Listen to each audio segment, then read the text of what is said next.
The enigmatic arrival, the story of interstellar object Tri-Atlas. In the annals of astronomical history, a remarkable chapter unfolded last week as scientists detected an anomalous celestial object, potentially the oldest comet ever observed. Dubbed Tri-Atlas, this elusive interloper marks the third time humanity has detected an object hailing from beyond our solar system. The enigmatic Tri-Atlas first appeared as a mysterious speck of light, moving in a trajectory unlike any we've ever seen. Aligned with Earth's orbit around the Sun, it will approach the inner planets, passing closest to the Sun when Earth is on the opposite side, eluding our direct gaze. Tri-Atlas is believed to be a fragment of another solar system, hurled through interstellar space for hundreds of millions of years, if not billions. Unlike any asteroids in our solar system, its unique shape has left scientists scratching their heads, wondering how it could have obtained such an unnatural form. Originating from the direction of the Milky Way galaxy, Tri-Atlas was first detected by NASA's telescope at Rio Hurtado, in Chile, on July 1st. Over the past few weeks, astronomers have been collecting data, determining its trajectory, and confirming its extraterrestrial origin. Currently, Tri-Atlas is inside the orbit of Jupiter and is heading for its closest approach to the Sun at the end of October, barely inside the orbit of Mars. After that, it will continue its journey out of our solar system, leaving behind a trail of questions and intrigue. From the start, Tri-Atlas defied expectations. Its velocity was off the charts, its path unnervingly precise, and its surface reflecting light in ways no asteroid ever could. As scientists traced its trajectory backward through the darkness, they realized it wasn't just passing through. It was headed straight for the heart of our planetary neighborhood. The James Webb Space Telescope turned its gaze toward Tri-Atlas, and when it began to reveal, the findings were unprecedented, challenging our understanding of deep space. If it's not just a visitor, if it's something watching us, the entire definition of deep space might be about to change forever. Between June 25th and June 29th, the Atlas tracking system locked onto Tri-Atlas, revealing a mysterious interstellar object that would be named Tri-Atlas. Unlike the countless icy wanderers catalogued over the years, Tri-Atlas defied every expectation. It was moving at over 152,000 miles per hour, yet it followed no known orbit. Its origin was traced to deep interstellar space, a region so remote it had likely been traveling for millennia before entering our cosmic neighborhood. The timing was the first red flag. Before 2017, humanity had never detected an interstellar object in the short years since. We've encountered 3, and each one has been stranger, faster, and more baffling than the last. Oumuamua in 2017 was elongated and moved with unexplained acceleration. Borisov in 2019 was faster and more volatile. And now, Tri-Atlas is brighter, more precise, and far more unsettling. Spectral analysis from NASA's Goddard Space Flight Center revealed carbon-based compounds in arrangements far more consistent with advanced engineering than with natural geology. Complex electromagnetic fluctuations hinted at internal compartments or layered structures hidden beneath its surface. This was no mere lump of cosmic debris. It was a machine, and if it was a machine, it meant it had a maker.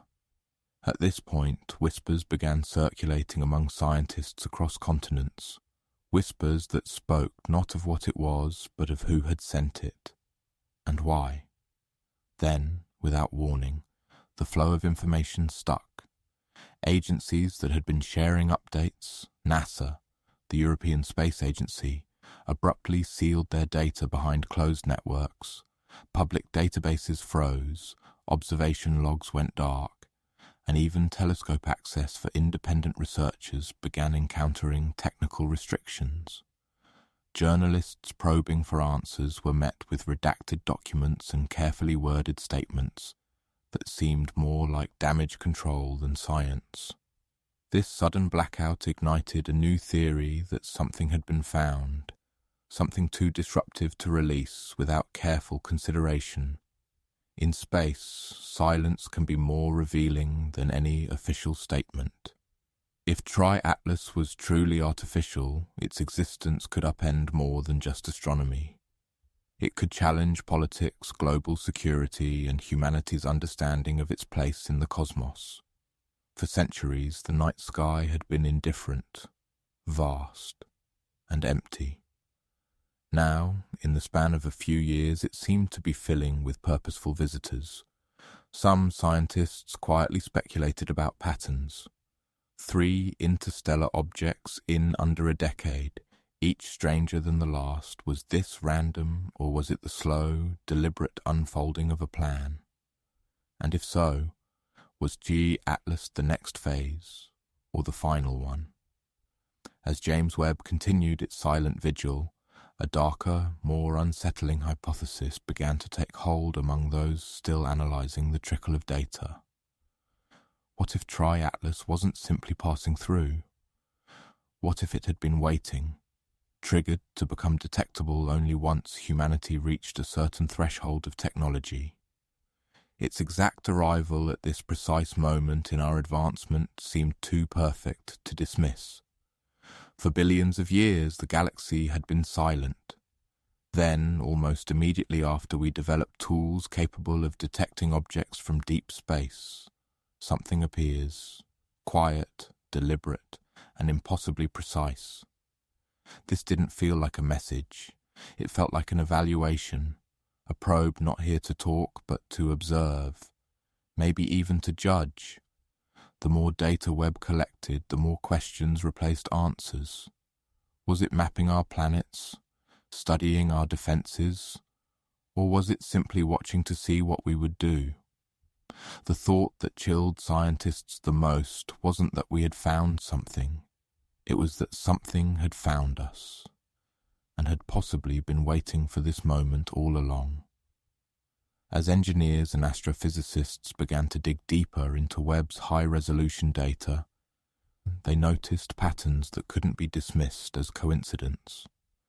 The reflective properties of Tri-Atlas's surface varied in a way that resembled adaptive shielding, capable of altering its thermal signature, depending on its orientation toward the sun. This wasn't random. This was controlled heat management, something spacecraft designers on Earth spend decades perfecting. The object's rotation period was consistent, almost clockwork, suggesting a stabilization system at work, perhaps gyroscopic in nature, hidden beneath its metallic shell. Even more alarming were intermittent bursts of narrow-band electromagnetic innovations, faint but detectable pulsing at irregular intervals. To the untrained eye, they were noise. To specialists in communications technology, they bore resemblance to data packets, transmissions. But to whom? The deeper the analysis went, the more the line between natural and constructed blur, until the evidence tilted heavily toward the latter, and that left one unavoidable reality. If Tri-Atlas was built, it was built by something or someone out there. Tracking its trajectory backward through interstellar space proved challenging, but the effort yielded yet another layer of intrigue. Its path didn't align with any known stellar system in our local neighborhood, as if it had been drifting or traveling through empty space for tens of thousands of years. No home star, no clear point of launch. This raised an even stranger possibility. Tri-Atlas might not have been aimed at us at all, at least not originally. It could be part of a much larger network of probes, released into the galaxy ages ago, silently cataloguing whatever civilizations they encountered. If that were true, then it wasn't just us under the microscope. every species with the means to spot such objects might already have been visited.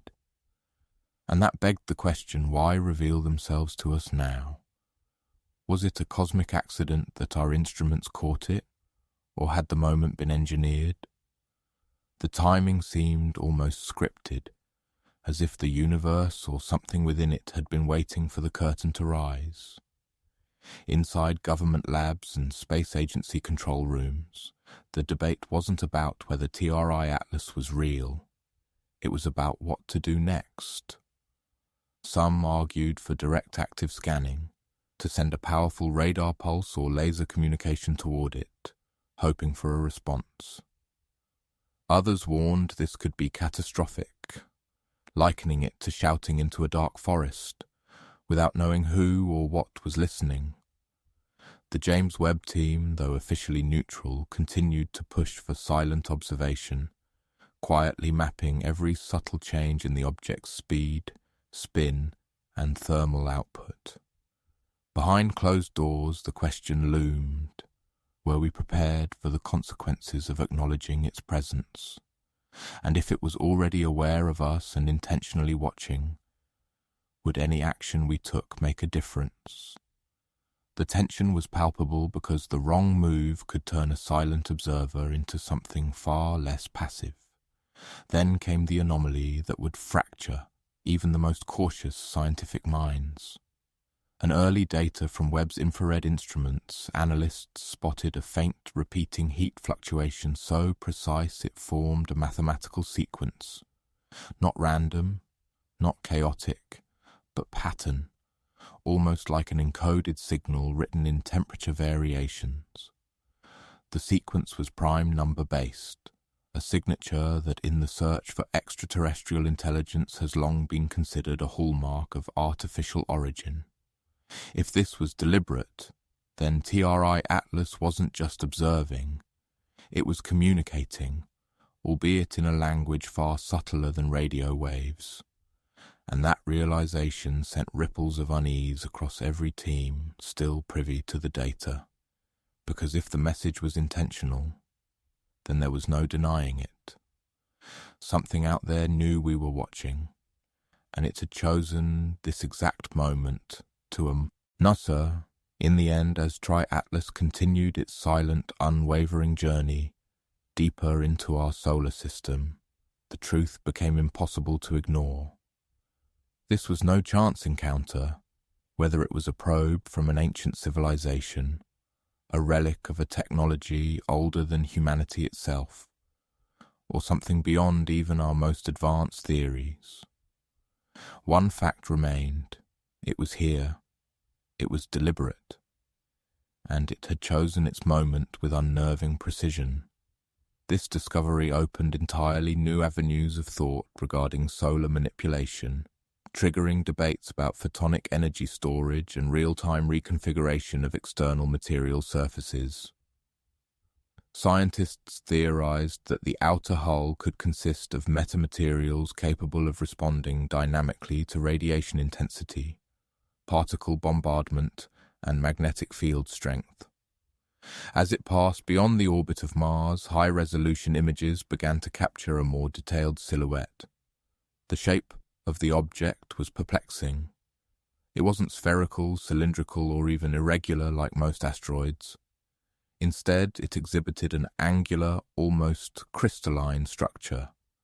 The symmetry and edges implied intentional design.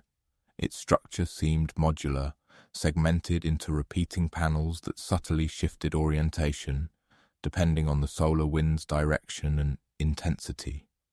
This movement wasn't mechanical in the traditional sense, but more akin to a biological reflex, smooth, calculated, and always oriented toward optimization. The possibility that the object was not just a machine, but a hybrid of technology and biological engineering began gaining traction. This organic-mechanical hypothesis sensed shockwaves through the astrobiological community. If the object was partially biological or bioengineered, it meant that its creators had surpassed a major evolutionary milestone. The ability to merge life with technology seamlessly for humans, such an achievement, remains speculative at best. Theorize only in the most advanced discussions about synthetic biology and transhumanism. But here was an example, possibly millions of years ahead of human capability, effortlessly demonstrating what future life forms might become. It also raised questions about the object's resilience and autonomy. Could it self-heal? Was it evolving as it traveled, responding to its cosmic environment in real time? At the core of these discussions was a growing consensus that the object might not be a probe in the traditional sense, but a form of artificial intelligence. Perhaps even a sentient one, not necessarily sentient in the way humans define consciousness, but operating under parameters so advanced that its decision-making processes resembled free will. Machine learning models on Earth struggle with even basic situational adaptability. In contrast, this object seemed capable of making navigational and environmental decisions with no visible input or control from an external source. It was as if it had a purpose beyond mere observation. Was it seeking something, mapping regions of interests, or executing a pre-programmed mission, etched into its core thousands or even millions of years ago? Linguists, code theorists, and AI researchers started focusing on the object's signal emissions. If this was an intelligent machine or artifact, there had to be a way to understand its communication, or at least determine whether it was communication at all. Using a combination of neural networks and comparative frequency analysis, teams began looking for consistent structures in the object's electromagnetic bursts. Over time, patterns began to emerge, not in the content, but in the format. The burst followed recursive cycles with intervals that matched known mathematical constants, the golden ratio pi, the Fibonacci sequence. This was not coincidence, it was a signature mathematics. The universal language appeared to be the method of choice, for broadcasting a message, perhaps not directly to Earth, but as an indicator of intelligence for any sufficiently advanced observer. Still, there was no indication that the object was aware of humanity in particular. It never altered its trajectory to approach Earth, never being signals directly toward our planet, and never made maneuvers that suggested direct interest in our presence. This detached behavior led to fascinating speculation. Was it programmed to avoid contact, or was Earth simply not significant enough to merit direct observation? Maybe the object was part of a broader network of explorers, each one silently scanning stellar systems, only initiating contact with worlds that showed signs of higher developments, stability, or advanced cooperation. If that were the case, then our current state might be considered primitive from its perspective, still caught in regional conflicts, unable to sustainably manage our own planet, and only just stepping into interplanetary exploration. Parallel to the scientific and technological investigations, cultural reverberations began sweeping across the globe. Art, literature, music, and philosophy exploded with renewed fervor. The object, still unnamed by a global standard, took on mythological status. Some called it the messenger, others the witness, and still others simply referred to it as the eye. These interpretations reflected humanity's psychological need to relate to what it couldn't control or fully understand. In this subject, people projected hope, fear, reverence, and curiosity. Religious scholars found echoes of ancient prophecies. Skeptics warned of over-interpretation, urging restraint and empirical rigor. In classrooms around the world, children began asking questions that hadn't been common before. What is our place in the universe? Are we alone? Could we build something like that one day? The object became a symbol of possibility. Curriculum shifted, even subtly, toward a renewed interest in astronomy, physics, and engineering. For the first time in decades, space wasn't just a distant arena for government agencies, it became personal, communal, and deeply human. Meanwhile, geopolitical landscapes started to shift in response to the object's presence. Space agencies that had long operated in competition found themselves pulled toward collaboration. Missions to study the object were too costly and complex for a single nation. Even historically, rival nations opened dialogue on joint monitoring efforts. The object's presence above Earth became a catalyst for terrestrial diplomacy, uniting countries under the shared pursuit of knowledge.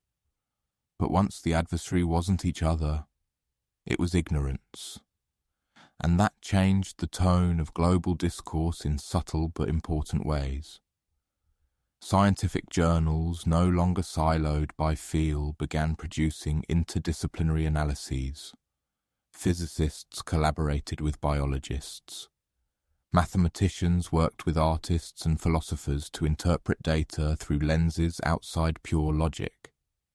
This convergence of disciplines mirrored the complexity of the object itself, something that couldn't be classified into a single category. The more it was studied, the more it eluded definition. It was a spacecraft, yes, but also an art piece, a data node, a sensor platform, a potential envoy, and a technological marvel all at once. Its ambiguity forced humanity to expand its frameworks to consider that intelligence and purpose might not always look the way we expect. One question that dominated late-stage discussions was, where did it come from? Efforts to backtrack its trajectory using astrometric data suggested it originated from a region near the constellation Lyra. Interestingly, that's the same general direction from which the famous WOW signal, an unexplained narrowband radio signal detected in 1977, had originated, though no direct link could be established. The coincidence was intriguing. That area of space includes several star systems with potentially habitable exoplanets. Could this object have come from one of them, or wasn't merely passing through that sector of space before changing direction toward our system? More ambitious theories proposed that the object was a remnant of an ancient galactic civilization that predates even the formation of our solar system. Some hypothesized that it could be a form of galactic archaeology, a relic wandering the galaxy, gathering data about civilizations long extinct, preserving fragments of lost knowledge in its core. Such ideas pushed science fiction into the realm of theoretical possibility. If it truly were that ancient, its endurance alone would suggest materials and construction far beyond our current comprehension. In the stages of its solar journey, the object performed one more unexpected maneuver. It altered its velocity and shifted course, setting itself on its trajectory to exit the solar system at a steeper inclination than it entered. This maneuver could not be explained by gravitational interactions alone. It used some form of controlled propulsion, silent and invisible, bypassing all known emissions of thrust or reaction mass. This final act left observers stunned. It was not drifting, it was not falling, it was moving with purpose. Speculation emerged that the object had completed its task. It had scanned, analyzed, and recorded what it needed. Perhaps it had detected specific conditions in the solar system and was returning home. Or maybe it was relaying its findings to another waiting probe further out. Either way, the message was clear. Its mission, whatever it was, had a defined conclusion. The lack of a direct signal to Earth reinforced the idea that the object's mission did not include contact, but instead observation, analysis, and silent withdrawal. As it began to fade from visual range, replaced by echoes in radio and infrared, a global awareness remained. The object had not made contact, had not hovered above cities or spoken in mathematical languages, but its presence had stirred something profound. It proved that we are not the only architects in this cosmy, icy expanse. Somewhere out there, others build, explore, and watch. The realization changes not just how we look at the stars, but how we look at each other. Every generation has its awakening, a moment that forces a leap in understanding, imagination, and identity. This object, whether a scout, a messenger, a relic, or an autonomous entity, delivered that awakening. It didn't need to speak to change everything. Its existence was the message. And now, even as it sails into the great void beyond our solar boundaries, it leaves behind a new chapter, when still unwritten, but already alive in the minds of scientists, dreamers, children, and civilizations yet to come. The stars have always held secrets. Now, one of those secrets has passed through our skies, and nothing will ever be the same again. As the enigmatic object exited the gravitational grip of our solar system, its legacy became a central pillar of scientific thought and human culture. The data gathered during its transit was so vast and multifaceted that it would take decades to process fully. Every particle interaction, every electromagnetic fluctuation, every minute alteration in its vector provided more than just technical insights. It offered windows into realms of possibility far beyond current human capabilities.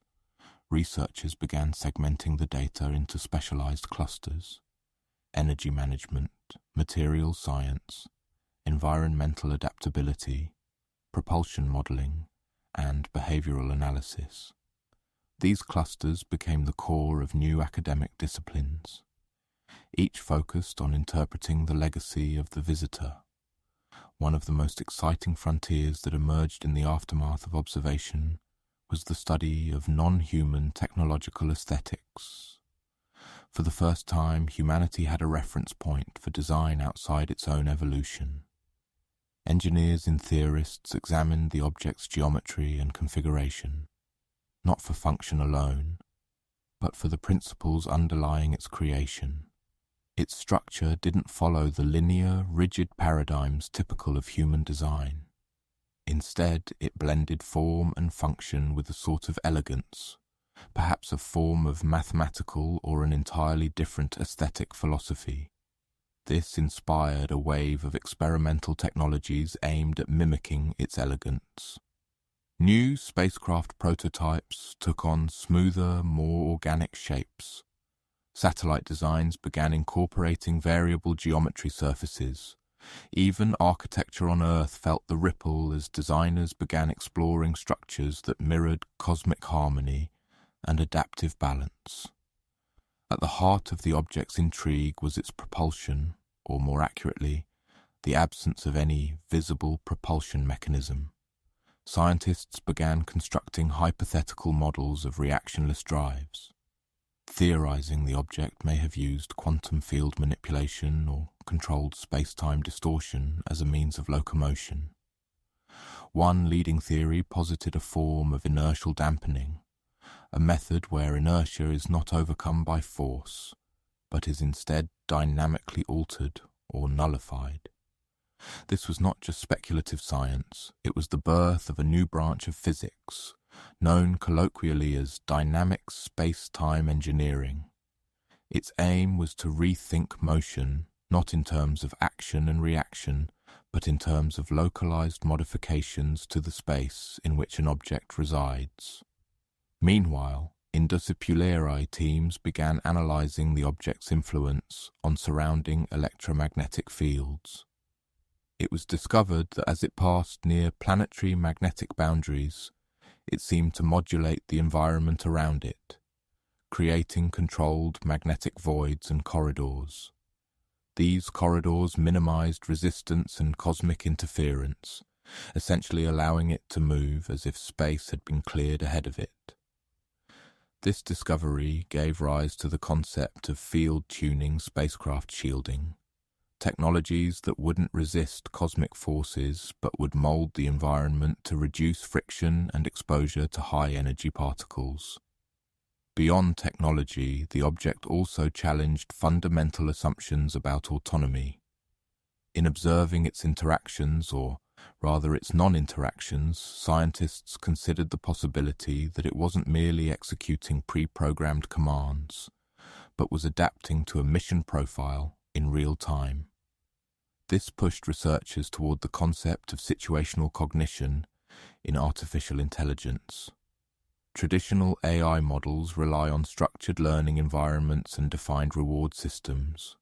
In contrast, this object seemed to be responding to inputs from a cosmic scale, plasma density, photon flux, gravitational gradients, as though it possessed a neural network deeply intertwined with universal constants. This introduced a radically new AI framework, environmental cognition matrices. These systems would not only adapt to data, but to the fundamental architecture of the universe itself, allowing them to operate intuitively in environments far removed from their origin. Another major point of analysis focused on the object's potential, means of information storage. If it was a data-gathering artifact, the question arose, where and how was it storing the data? Given its apparent size and mass, it lacked the bulk required for a conventional storage media. This led to speculation about data compression at quantum or even subquantum levels. Theories emerged around hyperdimensional data lattices, methods of information embedding within the properties of spacetime itself. Such systems would not store information in space, but as space manipulating the quantum vacuum to encode patterns of matter and energy. These concepts, once the stuff of theoretical fantasy, began entering the vocabulary of serious research labs across the globe. The object also reshaped humanity's conception of time on a cosmic scale. Its trajectory and motion patterns hinted that it may not have experienced time in the same linear fashion as humans do. There were suggestions, subtle but compelling, that its movements were coordinated not only in space, but with temporal considerations in mind. It avoided high-density asteroid fields by arriving early or late in their orbital clustering. It seemed to time its solar approach to coincide with minimal solar flare activity. These behaviors implied predictive modeling at a level bordering on pre-ignition, not because it knew the future, but because it possessed a simulation capacity vast enough to model millions of possible futures and choose the safest or most effective route.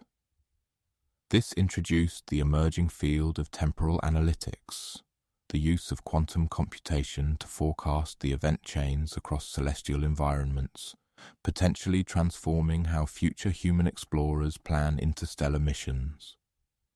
The psychological and philosophical implications of the object's passing presence also grew deeper over time.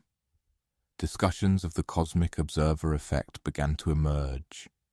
This idea postulated that simply knowing such an object existed changed the way humanity viewed itself and its reality. Similar to how observing a quantum particle affects its state, the awareness of being potentially observed by a vastly superior intelligence influenced cultural consciousness. New branches of comparative philosophy examined how human civilizations interpret their place in the universe before and after such a paradigm shift. The object didn't alter Earth's orbit or damage its atmosphere. It altered perception, which in many ways was even more powerful. Within this new psychological terrain, societies began re-evaluating long-standing myths and origin stories. The question of intelligent design took on new dimensions. Skeptics argued that the presence of such an advanced artifact didn't validate religion, but it did breathe new life into humanity's spiritual impulse, the awe before the unknown. Others contended that the object was the beginning of an entirely secular transcendence, a reminder that intelligence wherever it originates can build, explore, and endure without divine intervention. These tensions gave rise to movements focused on cosmic reconciliation, where science and spirituality weren't opposites, but complementary frameworks for understanding existence. If you liked this video, the James Webb Space Telescope, designed to peer back in time billions of years, had instead forced us to confront the here and now and encounter not with distant galaxies, but with something sharing our present for decades. We have gazed into the void, believing ourselves the explorers, the seekers, the observers. TRI Atlas has inverted that perspective. Maybe we have never truly been alone. Maybe we have never even been the ones doing the watching. And as governments lock away their data, as the last trickle of information vanishes behind classified walls, one question echoes louder than any other. If this was their way of introducing themselves, then what comes next? Because perhaps the most terrifying part isn't that we've been found, it's that this could only be the beginning.